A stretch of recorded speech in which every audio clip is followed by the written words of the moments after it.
Magkakaroon muna tayo ng short story. At ang pamagat ng short story na ito ay From Rags to Riches. One day, a miner dug out a raw, dirty, misshapen piece of silver from the ground. Meron ba sa atin dito dating minero? O ngayon minero? Wala, no? And yet, I think nakakita na tayo ng raw silver or raw gold. Nakahalo lang sa lupa yan eh. Sabi nga natin ng mga nakaraang mga pinag-usapan natin, message or pag-aaral, bago ka magkaroon ng ganyang kaliit na gold ring, isang katerbang trabaho ang kinakailangan. Kinakailangan dinamita, kinakailangan ng bundok syempre, kinakailangan hukayin yung bundok, yung bato, no? Hindi lamang yun, maraming nagre-risk ng life. Nakakita na ba kayo ng mga minero kung anong klaseng buhay meron sila? Nakakita na ba kayo ng lungs? Kung anong klaseng lungs meron ng mga miners? That is one of the sickening job ever. One of the most dangerous job ever, yung pagiging minero. Hindi yung mga nakaupo lang sa opisina na nagbibilang lang kung ilang yung nakuha. Yung mismong mga taong pupunta doon sa kailaliman ng lupa just to get yung raw materials na nag-uusapan natin. Ngayon, the dirty piece of silver was handed to a mint maker. Ito yung mga kumbaga binigyan ng authority ng batas upang gumawa syempre ng pera. Naalala ko, hindi ba, merong kandidato nung araw sa Pilipinas, pag naging presidente daw siya, magpiprint siya na magpiprint ng pera, di ba? Oo nga naman. Pera ba problema? Walang problema pag ako naging presidente. Magpiprint tayo na magpiprint ng maraming pera. Of course, we know, that's ridiculous. Kasi may backer ang bawat pera eh. May backer yan eh. Especially nung araw, gold standard ang tawag. Anyway, ngayon kasi wala na eh. Yung hawak na yung pera, yan lang talaga yan. Samantalang, many years ago, yung piso mo, pisong ginto yun na ang halaga ay piso. Ibig sabihin, may backer siya na tunay na yaman. Ang tunay na yaman po, yung ginto. Yung piso mo, nire-represent lang nun. Yung piso, na ginto na naroon. Ngayon pa kasi wala na eh. Especially nauso na yung mga digital money, yung mga Bitcoin and whatsoever. Walang backer, kumbaga. That's the kind of world we are now in. So yung dirty piece of silver was handed to a mint maker. Then, the silver was liquefied by heat, purified by the process. And I believe nakakita na tayo kung paano tinutunaw ito. Paano nilulusaw yung mga metals para lumabas, ma-purify. Then, the molten metal is poured inside coin molds. Once it was cooled off, it is ejected. Ito pong proseso pinag-usapan natin, ito yung ng araw ha, ng panahon ni Jesus Christ. I know, ibang proseso ngayon, mas high-tech. Then, number 5, it will be struck by large iron mallet. Papandayin yan, papandayin. Kung titignan ninyo ngayon sa internet, ano itsura ng mga coins ng araw, hindi kasing kikinis ng mga coins ngayon. Deformed. Kaya si Caesar minsan nagre-reklamo eh, anong klaseng mukha to? Hindi naman ako to ah. Kasi yun ang technology by that time. Yun talaga itsura na lumalabas. Then, after po nun, its sides will be trimmed of excess metal. Kikinisin kahit paano. Number 7, the silver coin is put into circulation kapag tapos na ang proseso ng paggawa and is used to buy something corresponding to its value. Last time na pag-usapan natin, kung ang isang tray na itlog ay 5 reals, di ba? Supposedly vice versa, makakabili ka rin ng 5 reals sa magitan ng isang tray na itlog. At ganun mismo yung value ng coin na pinag-usapan natin. Kung ano yung pwede mong mabili doon sa silver coin na yon, yung kasi ang value niya. Okay? Then, nung nasa circulation na siya, after a while, ginagamit na, while its present owner went to the lake, he accidentally dropped the coin in the water. Nalaglag. Sino sa atin dito nakaranas yung nalaglagan ka ng pera? I believe almost lahat tayo, no? Tapos yung bang isang linggo ka ng nightmare.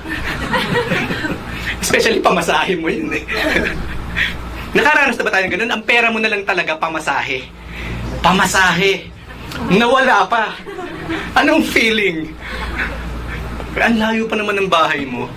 Ang gagawin mo na lang para medyo malubag yung kalooban. Kunyari na lang, nagja-jogging, o nag-aalay lakad, or exercise, or marathon, walkathon, whatsoever. Kaso ito pa mahirap. yung natatangi mong perang pamasahe na nawala, nadagdagan pa ng merong gustong sumabay sa'yo. Eh, yung kasabay mo, crush mo pa naman. Isipin mo, nung kapain mo yung pambayad, wala. Ano ngayon ang gagawin mo? Kasi bayaran time na eh. Kasama mo sa tricycle yung crush mo eh. Paano ngayon yan? Siya magbayad. Tagalan mong dumukot. Tagalan mong dumukot, mauuna yun. Unless wala rin yung pamasahe, kaya sumabay sa'yo. Lagot kayo pareho. Huhugasan nyo yung tricycle. Sa restaurant kasi pwede, hugasan mo yung mga plato eh. Eh, paano yung tricycle? Hugasan mo yung tricycle ngayon. Actually, it happened to me before. Pero hindi ko crush. Hindi ko crush. Kakilala ko lang. Okay? Nililinaw ko lang po ito. Okay? Ganun kahirap. Naranasan ko kasi ang hirap talaga. At yun mismo ang ginawa ko, ang tagal kong dumukot talaga. Hanggang sa nauna na siya. Napaka-awkward, ano? There are lots of awkward, experiences sa buhay natin. And by this time, itong taong to, imagine, nalaglag yung kanyang pera sa tubig. Paano na ngayon yan? After a while, a fish was struck by the coin's shininess habang nalalaglag or habang nandun na siya sa bed ng lake. Perhaps mistaken it as a smaller, silver-colored fish and tried to eat it. Isinubo at tinry niyang dunukin. Kaso, the coin gets stuck inside the mouth of the fish, not able to take it out. The fish goes on with its life trying to find food. Kaya po ang pamagat ng pag-aaral o ng mensahe sa araw na ito, a fish tale. Saan humantong yung kwento ng minero, yung kwento ng silver, yung kwento ng isda? We will see, and I believe meron na kayong idea. Okay? So meanwhile, on land, yun na nangyayari doon sa ilalim ng tubig. Meanwhile, on land, enter yung binasa ng ating kapatid kanina. Peter's question and answer 1. Walang hanggang question ang inabot ng ating mga kapatid ng araw because of the new faith na meron sila. It's normal. And I believe lahat tayo dito, nung malaman ng mga loved ones natin na naging Christian tayo, lots and lots of questions ang mga ibabato ng mga yan. At hindi po may iwasan yun. That's normal. But the thing is, we must be able to answer. Bakit ka ba naging Christian? Dito na tayo lumaki sa kuwan na ito. Bakit nag-ano ka pa? Malay ko po. Hindi po pwede kasing malay mo eh. No? Nagkibit-balikat ka na lang. Hindi na naman pwede. Kasi maghahanap ng explanation yung mga yan. How come? Ano nangyari sa'yo, anak? Nag-Saudi ka lang. Pagbalik mo dito, iba na ang paniniwala mo. Dapat meron tayong paliwanag. So si Peter po, ganun na nag-experience niya. Saan sila magpunta, maging ang ibang mga apostles, even the Lord Jesus Christ Himself, sang katerbang question ang ibinabato sa kanila. And this time around, simple po, meron tayong example kung ano yung mga pwedeng i-question, itanong ng mga tao sa atin sa naging kwento ng buhay ni Peter. Matthew 17:24-25a. After Jesus and His disciples arrived in Capernaum, the collectors of the 2 drachma temple tax came to Peter and asked, "Does your teacher pay the temple tax?" Doesn't your teacher? Kasi laging negative eh. Parang ganito yan eh. Ayaw mo na? Di ba sa pagkain ganun eh. Ayaw mo na, mahal? Supposedly, gusto mo pa, mahal? Di ba, ganun ang tao eh. Kahit noong pa, ganun ako magtanong eh. Laging negative side. Ayaw mo na, Roxy? Di ba? Uubusin mo ba yan, Roxy? Kasi plano niyang kainin yung pagkain eh. Or what? Are you going to finish this? Ako tatapos niyan kung gusto mo, or what? Diba? Anyway, tagatapos naman talaga yung isa eh. Tagatapos. So sabi ni Peter, siyempre, yes, it does. Of course, nagbabayad ang Lord, ang aking master, ng drachma, ng 2 drachma. Yung kasing 2 drachma, para sa isa lang yon. Para sa isa lang. Just to be clear. So, ano makikita natin sa simpleng eksena na ito? Number 1, the effort to incriminate the Lord was ongoing. Traps are set even at the temple. Kasi saan ba naglalalagi si Jesus Christ? Saan ba maglalalagi yung mga followers ni Jesus Christ? Siyempre sa templo. Like us. Saan ba tayo maglalalagi? Siyempre sa church. And you know what? there will come a time, especially sa mga open countries, even sa loob ng simbahan, there will be people who will come. They will do nothing but to question us. Naalala ko noon, we experienced that bago lang ako nun sa church. Gawain. Siyempre, yung normal thing na ginagawa ng mga born again, ng mga Christian sa loob ng simbahan. May mga bibisita. At once in a while, hindi lahat po ng mga bumibisita na imbitahan. Once in a while, hindi po lahat ng bumibisita gustong malaman yung katotohanan about the Lord. They are there just to question everything that they will hear and they will see. And we must be ready for that. Halimbawa, meron sa atin dumating dito ngayon na imbitahan mo at hindi naman questionable ang pagkatao, safe naman. Kaso ibang nasa isip niya. Ang gusto niya, pagpunta ko dyan, titignan ko kung anong klaseng intelligence meron ng mga tao dyan sa simbahan na yan. Titignan ko kung may papaliwanag sa akin yung pinaka-basic na mga questions. Ipaliwanag niyo nga sa akin ng Trinity. Basic. There will come a time, may experience natin sa ating sarili mga Christian lives. Someone will come. They will question us. And then we will be challenged. Kaya ang point dito, we must know how to answer. We must know how to answer and what to answer. Sabi nga nila, hindi enough na alam mo yung ituturo mo. Dapat alam mo kung paano mo siyang ituturo. Minsan kasi tama ang turo, mali naman yung way ng pagtuturo. Minsan tama ang sagot, mali naman yung way ng pagsagot. Sa pinag-aaralan siya. That is the Christian life. Kahit naman sa normal life natin, sa labas, sa opisina, pag tinanong ka ng boss mo, dapat tama ang sagot mo siyempre. Iniisip mo siya, ano ba yung pinaka-precise way of saying this thing sa aking boss? Lalo na siyempre sa mga tao na kumu-question sa ating pananampalataya. Laging merong traps. Makikita natin sa Biblia, each and every time po merong magtatanong kay Jesus Christ, especially yung mga Pharisees, yung mga Sadducees, yung mga scribes. When they ask question, laging double meaning. They were just setting a trap na kapag nagkamali na sagot si Jesus Christ, huli siya ngayon. Huli siya. Meron na silang ikakaso kay Jesus Christ. Yung nga lang po, hindi naman kay Jesus Christ na natatapos yung ganung way nila. Maging sa mga apostles. At hindi po yung matatapos sa mga apostles lamang, even to us. Ngayon, at this point in time, mga kapatid, sinusubaybayan ko kasi yung trend na mundo ngayon, na mas mahusay na ang unbelievers to discredit Christianity. To be honest with you, ang huhusay pagdating sa pagdidiscredit kay Jesus Christ bilang Diyos. Napakahusay magpaliwanag na hindi totoo ang creation. Napakahusay nila ngayon mga kapatid. Hindi tayo pwede mapag-iwanan. We cannot afford na mapag-iwanan ng mundo. Yes, given po sa Biblia ang sinabi, the Holy Spirit will speak through us kapag dumating yung time. But then again, we must be ready ourselves. What is humanly possible dapat ginagawa natin para hindi tayo mahulog sa traps na sa pang-araw-araw na buhay, sa mga kapamaraan ng hindi mo mawawari, will come. Will come. Pangalawa, dito sa naging question itong taong ito kay Peter, our spiritual and civil life walks hand in hand. Walang masama kung tayo nagtatights, tayo ba nagbibigay kapag dumaan ng buslo? Hindi ba mukhang halimaw ang buslo pag dumaan sa harapan mo, lab na lab mo nga, or what?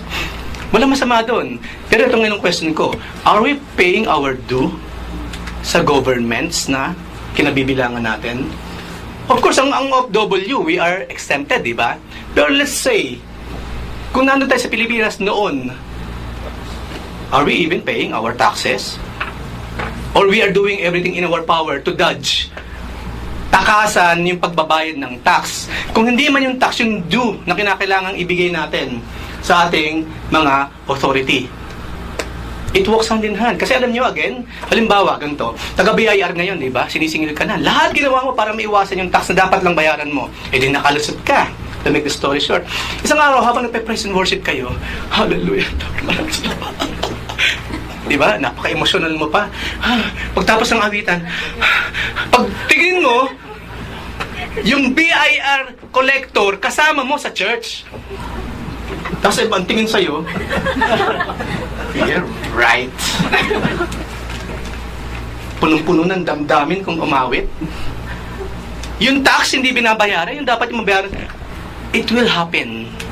It will come sa ating buhay, to be honest with you. Kasi it works hand in hand. Yung ating responsibility sa Lord, walang problema, nagagawa natin, yan, ginagawa natin ngayon. Pero what about the other? Ang Lord na nagsabi, we must, igalang natin ang authority of man. Kasi ang Diyos din naman na nagtalaga sa kanila. Hindi mauupo yung mga yan, gaano man kaaskad ang ugali, kung hindi niloob ng Panginoon na maupo for His definite purpose. So, magpasa ilalim sa authority. At marami pa pong mga examples. Kinakailangan they walk hand in hand. Kasi hindi sila maniniwala. Nakasakay ka ng jeep, nung nakagano na yung driver, paglingon, wala ka na, sumabay ka doon sa mga bumaba. Tapos, sabi ng driver, pambihira talaga, napakahirap kumita ng pera. No, ano ba naman yung 7 pesos, tatakbuhan pa or what? Magkano diba minimum sa atin sa jeep? Ha? Ha? 8? 7 or 8 tatakbuhan?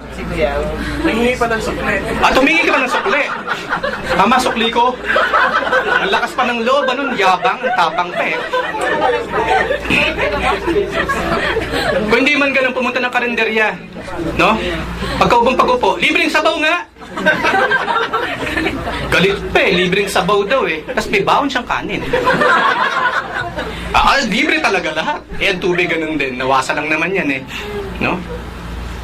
Yung jeepney driver, bahala ka na po sa mga kuratong na ito. Tapos yung pala pagdating sa church, kasama mo siya. Teka muna. Huli ka ngayon. Lagot ka. Darating siya. Mga kapatid, ipapamukha kasi ng Diyos yun eh. One way or the other. Darating yun. Your worst nightmare will haunt you. Darating siya. At kapag dumating yun, mapapahiya ka syempre. Pero lesson learned. Kasi sino po, brother? Nalimutan ko talaga magbayad eh. Kailan po ba yun? 10 years ago? Ito na po ang 2 piso. Ay kapatid, 7 na po. 7. Baka 2 piso. 10 years ago pa yan eh. Diba? Kumita na po. No? Tumaas na po ang pamasahe. So dito makikita natin, kung kinwestiyon si Peter nung kanilang civil na mga gawain. Okay, fine. Kasi si Jesus Christ mismo nagsabi, di ba? Give to Caesar what is to Caesar's. Utos po yun, mga kapatid. Igalang natin ang ating government. And we are here in Saudi Arabia. Igalang natin ang batas ng Saudi Arabia unless tinatry ng batas ng Saudi Arabia to thwart the authority of God. It will never happen. The authority of God is higher than their authority. So yun po yung unang kwento. Question number 1. Kay Peter, at nasagot niya naman ng tama. Simple lang naman ang sagot niya. Yes, he does. Tapos. Kasi totoo naman. Ngayon, si Peter ngayon, tapos na, ay, salamat Lord, binigyan mo ako ng wisdom. Nasagot ko po ng tama yung question ng taong ito. Ngayon, hindi pa doon natapos. Peter's question and answer number 2. Pagdating niya mismo ng bahay, Matthew 17:25b saka 26. When Peter came into the house, Jesus was the first to speak. Yung bang, papagpag pa lang siya ng pae, di ba? Biglang ang Panginoon nagsalita, nagtanong siya, ano sa palagay mo, Simon? From whom do the kings of the earth collect duty and taxes? From their own children or from others? Isipin mo yun, out of the blue, ang Panginoon nagtanong. And of course, again, maraming salamat sa Panginoon. From others, Peter answered, then the children are exempt. Jesus said to him. This time around, tama na naman ang sagot ni Pedro. Maraming salamat. Itong kapatid na ito, may nalalaman. Pero once in a while, makikita natin, out of the blue, the Lord will ask us. Nagtatanong siya. 100 plus, less than 200 times po ang Panginoon nagtanong sa New Testament. He is fond, no, sa pagtatanong. Number 1, dito natin makikita, Jesus displayed His omniscience. Hindi naman sinabing at si Jesus sa templo ay, nagbabantay siya kay Peter at narinig niya yung usapan at alam ni Jesus ngayon yung issue. Kaya pagdating ni Peter sa bahay, nagtanong siya. Wala ang Panginoon sa templo by that time, nandun sila sa bahay. Si Peter lang ang nasa labas. And yet, dito natin makikita, Jesus knows everything. Minsan masasalamin mo yung mga babae, no? Galing ka sa labas ngayon, lalaki ka, di ba? Pag uwi mo, talagang yung question, di ba? Yung barrage of question. Paano niya nalaman? Kasi huling-huli sa akto, huling-huli sa, mga lalaki kasi hindi marunong magtago, eh. Di ba? Halatang halata eh. Kaya pag uwi mo ng bahay ngayon, ang question talaga, the questioning starts. At pagka magkakamali na sagot, because she knows. All knowing. Yun yata yung yung nakuha eh. Magaling sila sa ganyan eh, di ba? Yun ba yung wife's instinct na tinatawag? Okay. Kaya pag nagtatanong na siya ng paulit-ulit, alam mo na, so umamin ka na kaagad. Kaya sa lumalim pa yung usapan, lalo kang lagot. Di ba? Pero ang tunay na omniscient ay ang ating Panginoon. Wala siya doon eh. Pero pagdating ni Peter, yung kaagad ay itinanong niya. I believe si Peter nagulat eh. You know, how come? Kasi hindi ba laging nagugulat ang mga apostles? Nung patahimikin ng Panginoon yung uno sa dagat, sino ba ito? Sino ba talaga to? At pati yung mga bagyo eh, sumusunod sa kanya. Di ba? Nagugulmihanan sila. Talagang wonderful kasi ang Lord. And here, again, pinakita ng Panginoon that He is the Messiah. He is God in the flesh. He knows everything. At katulad sinabi ko kanina, number 2, Jesus is fond of asking questions. Ang hilig niya magtanong. Kaya ako po, kung matanong yung mga asawa natin, hayaan mo na. Kasi si Jesus Christ matanong siya eh. Mana lang talaga siya sa Lord. Di ba? Mas maganda na yung ganon. Bakit ngayon ka lang? Kasi una ganon, di ba? Bakit ganyan ang kilos mo? Bakit ganyan ang mata mo? Bakit yung damit mo ganyan? Di ba? Sagutin mo na lang para wala na masyadong away. Diba? Sagutin na lang siya. Even the Lord Jesus Christ is fond of asking questions. Hindi lamang po yung mga unbelievers ang matanong. Even the Lord, He will test us. And I believe, marami tayong mga nabasa sa Biblia, the Lord Jesus Christ asking question, do you believe that I am able to do this? Maybe. Lagot ka. Di ba? Yung tao gumaling kasi sabi niya, Lord, if you are willing, you're able.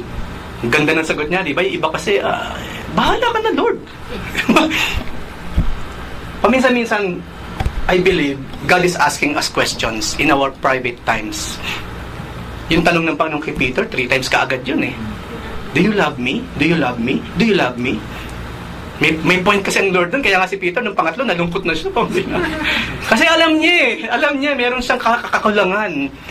Puro filial kasi ang pinapakita ni Peter sa Lord by that time. Do you phileo me? Do you phileo me? No?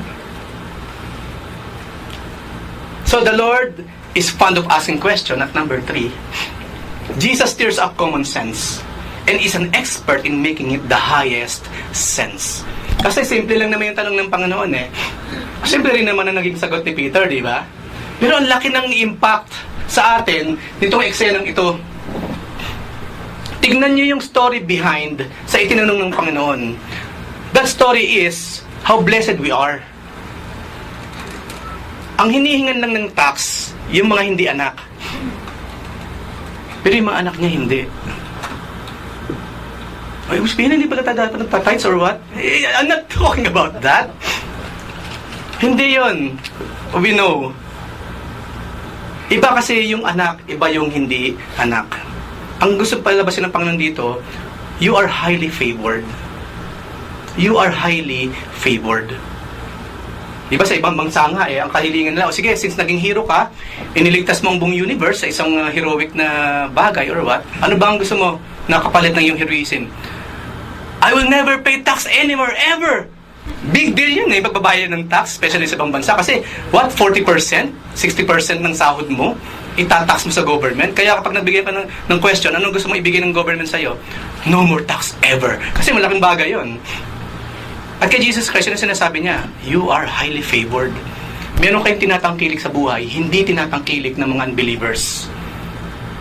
Kung hindi natin nararanasan yun, hindi natin nakikita, nothing is wrong with God. There's something wrong with us. Okay?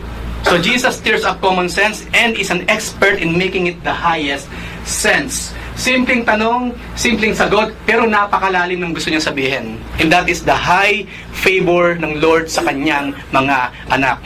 Kung hindi po natin nararanasan yung favor ng Lord sa buhay natin, then seek and you shall find. Knock and the door will be opened. Diba? Ano pa yung pangatlo?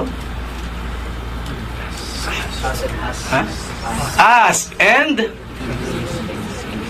yan. Humingi at kayo ay bibigyan. We are highly favored. Tandaan yan. Inawit na nga natin kanina, di ba? Yung mga inawit natin kanina, puros pagpapakita ng Panginoon ng kanyang pag-ibig sa atin, yung kanyang unending love. That there is nothing on this universe na hindi niya kayang ibigay kung kinakailangan. God can give anything, everything to us kung kailangan natin. Hindi natin pwedeng malimitahan ang kapangyarihan ng ating Panginoon. We are highly favored. Kung sa opisina, mga kapatid, nakakaramdam tayo, minamaliit tayo, isipin mo, I am highly favored. Maring hindi ko nakikita, maring hindi ko nararamdaman because something is wrong with me, with my faith. But it's about time for us to know we are highly favored by God. At kung hindi natin nararanasan at the same time, maybe we must do something about it. Maybe God is asking us to do something and yet hindi natin ginagawa. Because it walks hand in hand. It walks hand in hand. Ito ang kalooban ng Diyos. Then, lumakad ka sang-ayon doon sa gusto ng ating Panginoon. And all these things shall be added unto us. At mahilig din ng Panginoon magbigay ng bonus. We believe, di ba? Sinabi sa Ephesians, ang Diyos daw ako magbigay, higit pa sa ating hinihingi. You're asking for this, ibibigay ng Panginoon, mas malaki doon. You're just asking for your health, bibigyan ko ng health ang iyong mga mahal sa buhay. That is God, because we are highly favored. Ngayon, ano ang sumunod na tagpo? Kasi alam naman natin, kailangan ibalik natin dun sa unang tanong nung nasa templo, nagbabayad ba kayo ng tax? Ng temple tax? Ang pinag-uusapan po dito, temple tax, hindi yung para kay Caesar. Kasi pang Israel talaga, ang sabi ng Panginoon sa Old Testament, you must give temple tax. Ito talaga Jewish thing. Jewish tradition ito yung pagbabigay ng temple tax. Ngayon, kada isa po kasi 2 drachma coin ang kinakailangan sa isang tao. Ngayon, ang sumunod na eksena, Matthew 17:27. But, sabi ng Lord, after sumagot ni Peter, hindi pa tapos ang usapan, Peter, but, so that we may not cause offense, hindi tayo maka-offend, go to the lake. Throw out your line. Take the first fish, you catch. Open its mouth, and you will find a 4 drachma coin. Take it and give it to them for my tax and yours. Hindi nagkasya sa isa lang. Silang dalawa ni Peter. Ipinagbayad ng Lord ng tax. How good God is, right? Lagi tayong damay. Lagi tayong dawit sa pagpapala. When He does something for His glory, tayo naman kanyang mga anak, naambunan ng pagpapala. You know what? When God is glorified, simple lang naman ang pwede niyang gawin sa atin to bless us. If we want to be blessed, then glorify the Lord. Glorify the Lord, and we will be blessed. That is the normal thing for God to do sa kanyang mga anak, to bless His children. Tingnan nga natin, anong nilalaman? Jesus is so careful in taking spirituality out of context. Kanina sinabi na niya kumbaga in effect, kasi sinasabi niya kay Peter, amen, libre tayo. Anak tayo ng King of Kings, anak tayo ng Amang nasa langit You yourself, Peter, anak ka ng Diyos. Hindi ka nasasakupan ng mga yan or whatsoever, or any authority or what. So manahimik ka lang dyan, hayaan mo sila. One day, maintindihan din nila kung bakit hindi tayo nagbabayad ng tax or what. Pero hindi hindi ganun ng Lord. Hindi niya tinetake out of context yung spirituality niya.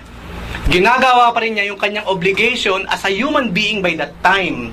Jesus was in the flesh. And we will be in the flesh hanggat tayo nabubuhay sa balat ng lupa. So, obligado po tayo. Why? Simply because Kristiyano tayo Christians kasi tayo Ano ba ginagawa dapat ng Kristiyano? Una, to glorify God. Pangalawa, ano raw? To love God and to love your neighbor as yourself. Ayaw ng Lord yung nakaka-offend. Especially, alam naman natin, imagine kung sinabi ni Peter, anong tanong, nagbabayad ba kayo, yung master mo ba nagbabayad ng temple tax? Hindi Imagine what will happen. Ayan na, may kaso na si Jesus Christ. Hindi sa Roman authority, sa Jewish authority themselves na gustong-gustong makita siyang nakapako sa krus. So here we will see yung wisdom ng Lord. Yes, we are highly spiritual, highly favored by God. But do not forget the other things that matters in life. Diba sabi ng Panginoon doon sa mga Pharisee, okay, fine. Nagtatites kayo, nagbibigay ko ng mga alms. That's good, sabi ng Lord sa mga Pharisee. Pero ito nalimutan nyo. Diba? Justice. Righteousness and justice naman kinakalimutan ninyo. Kumbaga sabi ng Lord, tama naman yung ginagawa nila eh. Pero meron silang mga hindi ginagawa na mali. Na hindi tama. And that's yung pagbibigay ng justice and mercy sa mga dapat pagbigyan. So sa atin ganun. Ibig sabihin, okay na naman eh. Hindi okay na to. Nagbabayad naman ako ng tax eh. Or, mabuti naman akong tao. Wala naman akong inagrabyado. No, it's not. There is something in the civil society na kinakailangan po natin gawin. Kasi obligasyon natin yun. Na kapag hindi po natin ginawa, even though hindi naman tayo naging unfaithful sa Panginoon, in effect, yung mga tao na-offend sa atin, natitisod. Doon ngayon papasok yung sinabi sa Biblia, maraming tao hindi lumalapit sa Diyos kasi ang Diyos hindi mapagmahal. Ang Diyos hindi mapag-ibig, hindi mapagpala. Kaya lang ayaw lumapit ng mga tao sa Panginoon kasi yung mga taong nakapaligid kay Jesus Christ sa sasama na ugali. Nagkaroon tuloy ng barrier. Yung bang gusto ko sana, actually, totoo naman yung tinuturo nila eh. Ugali kasi nung pastor nila dyan, napaka-askad ng ugali. Hindi na lang siguro. True or false? Maraming tao ayaw lumapit sa Panginoon simply because of us. Natitisod sa attitude natin, sa karakter. Always remember that. We are highly favored, yes. Pero maging maingat po sa pakikipagkapwa-tao. Malinaw naman sa Book of James, di ba? May faith ka, ipakita mo. God is love ka mo, ipakita mo ang love ng God through you. Kasi yun sinabi ng Panginoon, we must walk our talk. At yun mismo ang pinakita ng Panginoon sa example na ito. We are highly favored, yes. Pero gawin natin ang obligasyon natin sa kapwa natin, tao. Regardless kung believer sila or hindi. Number 2, Jesus is expert in the principle of expediency. What is that? Itinuro ni Paul yan eh. Itinuro ni Paul. Kaya lang, hindi natin i-take out of context. Ang ibig sabihin lang po ng principle of expediency, kung ano yung pinakamainam na dapat gawin ngayon, yun ang gawin mo. Ang example ni Paul doon, eksakto, yung patungkol sa pagkain ng dugo. We can eat. Pwede natin tanggapin yung mga yan. Why not? Sabi nga ni Paul, maging yung mga, yung mga pagkain inihain sa mga Diyos-Diyosan sa templo, pwede naman natin kainin eh. You know why? Wala naman talagang Diyos-Diyosan eh. There is only one God. The God who created the food. So kahit yung pagkain niya inialay pa kay Santa Santita, you have the power para kainin yun. Because wala namang Santa Santitang nag-exist. They are nothing. Hindi lamang yun. Isa sa paborito kong verse, the earth is the Lord's and everything in it. So doon sa issue ng pagkain, huwag na lamang yung dugo, kundi in general pagkain. Meron sa atin dito kumakain ng gulay, meron hindi. May kumakain ng karne, meron hindi. Meron man lahat kinakain, di ba? Iba-ibang tao eh. Ngayon sa issue ngayon ng pagkain ng araw kasi, ikinabit nila sa religion na kapag kumain ka nito, hindi ka tunay na faithful. Iba naman, pag hindi mo kinain to, hindi ka faithful. You know, ang tao kasi mahilig ka ng gumawa ng complication sa buhay eh. Ngayon yung naging issue ngayon, ang sabi ni Paul, hindi naman about eating and drinking ang kaharian ng Diyos. Bakit nagiging tampulan ng usapan nyo yan at nagkakaaway-away pa kayo? Ang sinabi na lang ni Paul, ganito lang gawin natin. Since walang nabubuhay para sa sarili lamang at walang namamatay para sa sarili lamang, kung sa tingin mo pag kumain ka ng balot, ma-offend si Rodmart, for the sake of Rodmart, huwag ka nang kumain. Yun po yung principle of expediency. Hindi yung tipo na principle na sasagasaan mo ang doktrina ng Diyos. Hindi. Wala kang sasagasaang doktrina ng Diyos. Ang gagawin mo na lamang, magiging mas maingat ka sa mga bagay na pwede mo namang gawin, pero hindi mo gagawin for the sake of a brother or sister na mas mahina pa sa pananampalataya. Yun po yung principle of expediency. At yun po yung itinuro ng Panginoon dito. Diyos siya eh. Diyos na nagkatawang tao, bakit siya magbabayad? So kaya anyway, kaninong templo ba yun? Kanya yun, di ba? Sino ba yung espiritu nga sa templo? Kanya yun eh. So, bakit siya magbibigay ng tax? But then again, sabi ng Lord, para hindi tayo maka-offend, magbigay ka, Pedro. Paminsan-minsan mga kapatid, ginagamit natin yon for the sake of the person. Para hindi masaktan yung tao, para hindi siya may offend, medyo, magbigay tayo ng konting leeway. Okay? Kasi malayo ang mararating nun. Malayo ang mararating. May iwasan yung pagtatalo-talo, may iwasan yung misinterpretation ng mga unbelievers, especially sa bawat isa sa atin. And I believe, marami na tayong pinag-usapan patungkol dyan sa mga Bible studies at sa ibang mga messages. Number 3, Jesus' words directs the movement of the world for a specific reason. Naalala niyo yung kwento kanina? Nung isda? Na kung saan, nung kinakailangan na magbayad ng tax, simple lang naman sinabi ng Panginoon eh. Hindi niya sinabi, oh, pumunta ka kay Judas. Pumunta ka kay Judas kasi siya ang treasurer. Humingi ka, 'di ba? Ng 4 drachma coin para sa iyo at para sa akin. Ano pa? Pwede namang alika rito, Pedro, lumapit ka. Bigyan mo sa akin ng kami, maitiko mo ha, huwag mong bubuksan. Buksan mo, Pedro. Pagbukas niya, mayroong 4 drachma coin. Pwede naman eh. Pwede! Pwede, mga kapatid, pwede.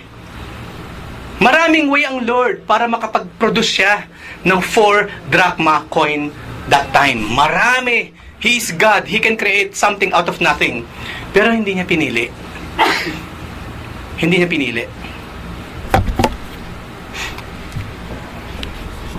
Ngayon tanong, is creating something out of nothing awesome? Of course. Makikita natin sa aklat ng Genesis. In the beginning, wala. Diyos ang nag-exist from eternity past to eternity future. Ang tanging nag-exist God, the Father, the Son, and the Holy Spirit. The eternal fellowship of the Holy Trinity. Lamang ang nag-exist. He alone is that eternal. Until one day, naglikha siya siyempre ng mga angels, di ba?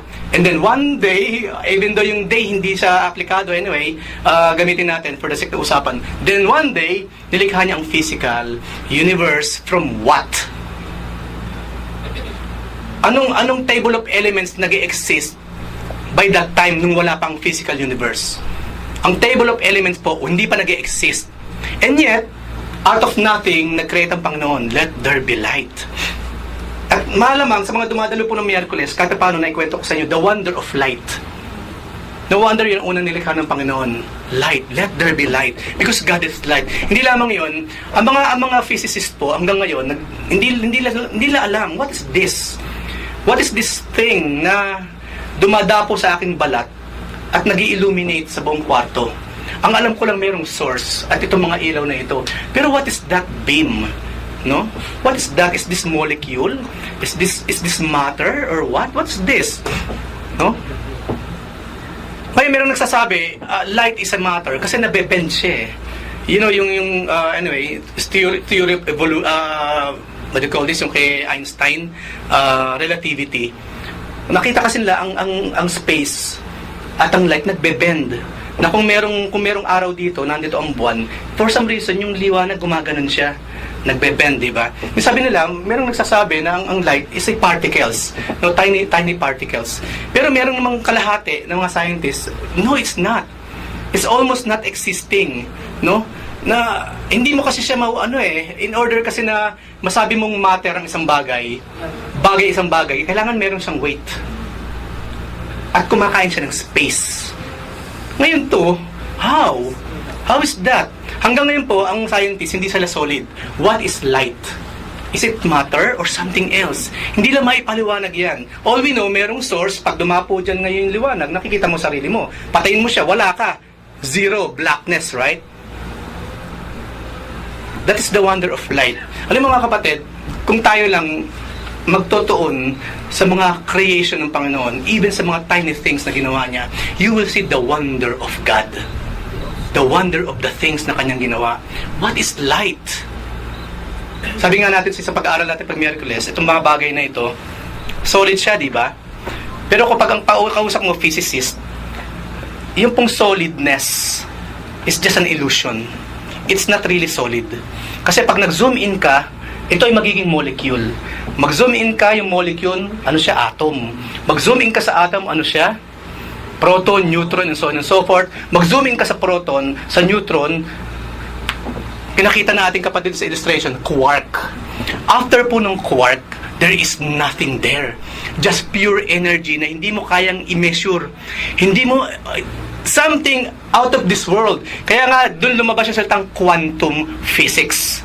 It is something na hindi na talaga kayang ipaliwanag ng science. Ngayon, ang tawag nila sa mga bagay na nag-hold for these things together, kasi pag tinignan po natin yan sa microscope, alam naman natin ng molecule, ang atom may tumatakbong ganyan, di ba? Alam ba natin itsura ng atom? Yan yung may tumatakbo na mabilis sa paligid niya. Because of that speed, may tumatakbong atom sa kamay ko, meron tumatakbong atom dito sa bagay na ito, nagkakaroon ngayon ng tinatawag na illusion of being solid. Hindi lumalagpas. Pero pag tumigil po sa pag-ikot yung mga yan, nalulusaw, di ba? Look at us. When we die after 3 days, ano nangyayari sa atin? Naliliquify. Because yung something na nag-hold sa atom, sa proton, sa neutron, nawala siya. Ngayon, ang sa mga scientists, what is that thing? And you know, space? Pagbigyan nyo na ako, ha? Because these are the thing na gusto kong isipin pagdating sa power of God. Look at space. For us, kaya tinawag na space ang space. Kasi space nga siya, wala eh. But you know what? That space is what's holding the planets. Pag pumunta ka po sa space, wala, di ba? Malamig, madilim. And yet, that nothingness, yun na nag-hold sa planets para hindi sila malaglag. At yung space na pinag-usapan natin, hindi nakikita, hindi nahawakan, hindi na measure. Doon ngayon lumabas yung term na antimatter. Merong matter, merong antimatter. Ngayon, to the point, dumating ngayon yung point na sabi ng mga scientists, kasi hindi lang maintindihan talaga yung wonder of creation ng Panginoon, we will call this thing na nag-hold sa matter as ano raw? Dark matter. At medyo nagpaka-religious pa sila. Tinawag nilang God particle. Wala. Kasi ayaw nilang isipin yung Diyos eh. Hindi sila niniwala sa Diyos. Lahat ng termino ginagamit nila just to explain that thing na nag-hold sa lahat ng bagay together. But as Christians, we understood that is God. In Him we live and move and have our being. He's the reason we exist. At the reason na nag-exist pa po tayo mga kapatid, hinohold tayo ng Lord. Bakit hindi nalalaglag ang moon? Hindi nalalaglag ang earth? God is holding everything in the palm of His hand. Ngayon, kung bakit po ako nagkwento ng ganyan? Why? The universe and all its history are moving towards God's specific design. Alam niyo po ba na each and every seconds ang universe nag-expand?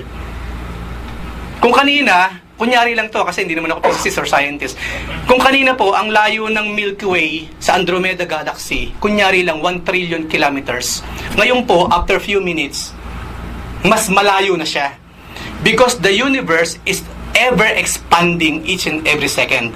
Who can catch up? Sino makakarating sa dulo ng universe kung every second nag-expand siya?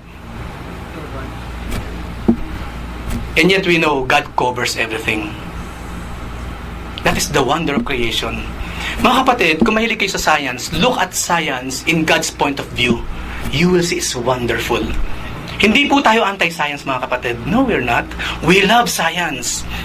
Especially if we are looking at science through God's perspective. Science is wonderful. Physics is wonderful. Chemistry is wonderful.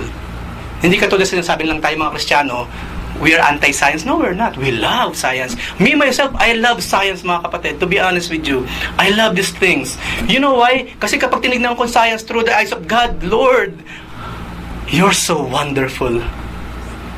You're so wonderful. Sa kabila ng pagiging high-tech ng panahon namin ngayon, we really cannot understand how you do these things. Paano ginagawa ang mga ginagawa mo sa ngayon. But we believe everything happens for a definite purpose. Nothing happening, and will happen that is not part of His unfolding story. Lahat po na nangyayari, mga kapatid, there is a story in the future behind it. Yes, merong mga bagay na nangyayari ngayon, masakit. Napakasakit. Yung ginagawang crackdown ni Duterte sa mga drug addicts, masakit 'di ba sa mga mahal sa buhay? Kung asawa mo yung binarel, kung mahal mo sa buhay na kulong, masakit, yes. But you know, para sa future generation, that will be good. Maraming salamat at one point in time sa Filipino history, tagang kinrush ng presidente by that time ang drugs. Pero habang nandun ka, masakit yun. Pero kung ikaw na yung nasa future, maraming salamat. And we are like this now. We are a better society. Ganyan po ang buhay, even sa personal natin mga buhay. There are things that really hurts now. But God wants us to trust Him. Anak, I know what I am doing. Makikooperate ka lang. Trust in me, cooperate with me, walk with me, let me guide you. Anyway, kapag may sakit naman, di ba, pagagalingin naman kita. Pag nasaktan ka, di ba, bibigyan naman kita ng peace. Hindi naman kita iiwan sa proseso eh. Masakit ang prosesong ginagawa ko ngayon sa buhay mo. But I will be there also. Masakit siya pero bibigyan kita ng pangsagot mo sa mga sakit na yan. Sakit ng kalooban ba because of the process? Then I will be there. Aaluin kita.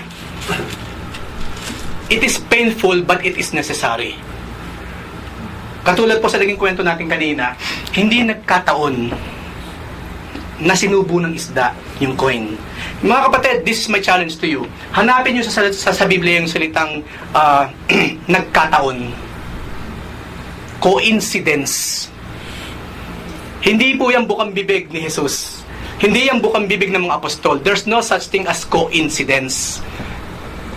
Kung paano wala sa Biblia yung word na luck, wala po sa Biblia yung coincidence. There's no such thing. You know why? Because everything, from creation to the end of creation, everything is a well-laid plan by the Lord. He has a grand plan. Kaya ang history, His story.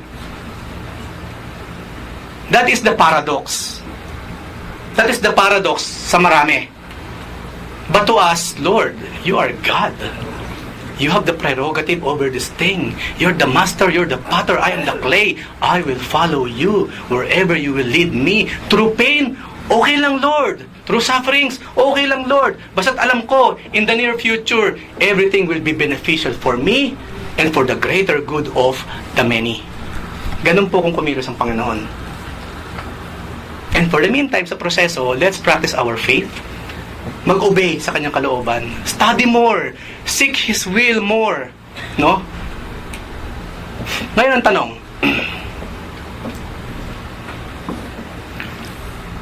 Ang isa sa napakagandang nakita ko sa kwentong ito, mga kapatid, hindi pa nag-e-exist yung question kay Peter kung nagbabayad sila ng temple tax. The answer to the specific question, sinimulan na ng Panginoon many, many days ago. No one really understood, Lord, bakit kinakailangan masubo ng isda yung coin? Bakit kinakailangan mawala pa yung silver coin? Mahal-mahal pa naman, kandahirap yung tao. No one will understand kung bakit nahulog. Halimbawa tayo, nawalan tayo ng gamit. Do we understand? Ang alam lang natin, nasaktan tayo, pambihira naman. Nalaglag yung wallet ko. Kasasahod ko pa lang naman, you know? We will never understand. Ang alam lang natin, kapag nawala siya, pag nalaglag or na-displaced, masakit. That's all that we know. And we will do everything in our power na makover yung pain because of that. But do you know the future? Kung saan nahantong yung pagkawala ng wallet mo, do you know? You will never know. Ganun din naman yung gumawa ng coin. Alam ba niya na isang araw, yung coin na pinaghirapan niyang gawin, kapag ibinigay mo sa isang tao, isang araw mawawala lang, parang bula. Yung pagod ko, ganun-ganun lang ba? Napaka-irresponsable naman to, nilaglag ba naman sa tubig yung coin na pinaghirapan ko or what? You'll never know. You'll never know. Pero the thing is, that thing that happened in the past, happened because of the future dun sa templo. Nang tanungin ng taong yon si Peter. My personal belief is this, mga kapatid. Walang masamang tinapay na nanggagaling sa Diyos. Depende yan kung paano natin tinitignan yung tinapay. But if we believe in God, then let's trust Him. Whatever it is, Lord, na happening now, I believe in the future it will be more beneficial to many, not only for me. God can move heaven and earth to make His purpose prevail. His purpose will prevail no matter what. Gusto natin o ayaw natin, sang-ayon sa plano natin o hindi, His plan will prevail. Mag-trust tayo sa Panginoon. One day we will see, Lord, kaya naman pala. Ilang beses na nangyari sa atin yung ganyan. Ay, kaya naman pala ganun. Maraming salamat sa Lord. Ay, buti pala hindi yung inaasahan ko nangyari. Buti pala ito. Ilang beses na nangyari sa atin yung ganyan?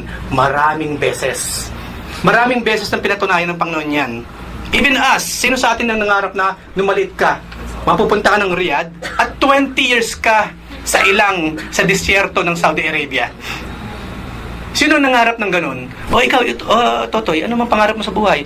Mag-Saudi pa. O sige, ano pa? Para pa 25 years, mahiwalay ako sa pamilya ko, iiyak ako every night. Sino? Sino ang nangarap ng ganun? Sino nangarap ng ganun? Wala! And yet, look at us! Many of us here, 20 years, 25 years, nalayo sa mahal sa buhay. And yet, you know what? God is with you. Sa dinabi-dami ng lugar sa planetang ito na pwede kang katagpuin ng Diyos, Saudi Arabia, everything happens for a definite purpose by the Lord. And at the end, it will always be for our favor. For our favor, katulad sa nakita natin sa pangyayaring ito. Ang huli po, questions to ponder. Can you relate to the silver coin? We are nothing, right? And God made something out of nothing through us. We are nothing, unknown. And yet we are not, now what? Known by God.